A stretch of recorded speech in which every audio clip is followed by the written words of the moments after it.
Takže ľudia, máme tu teraz z Lidla búchacie guličky, rachotlivé balónky, no odpravím sa. Je to od Piroka, no jo. A potom tu máme nejaké, čo to je, bíle transnité búchacie guličky, takže si porovnáme.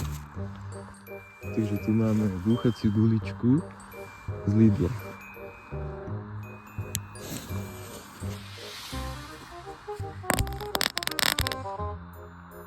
OK, teraz ideme na tú druhú, takže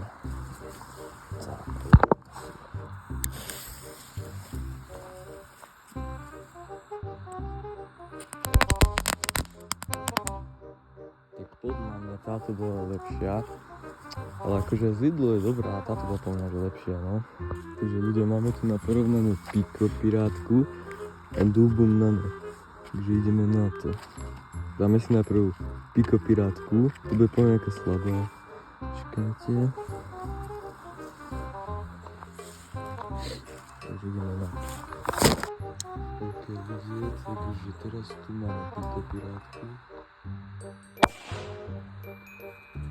Máme tu Dubum Nano.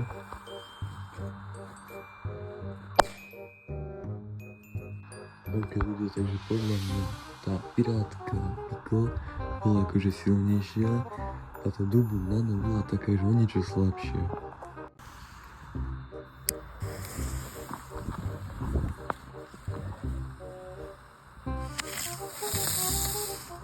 Takže ľudia, teraz ideme na Tomahawk raketu. Dobre, ideme na to ľudia.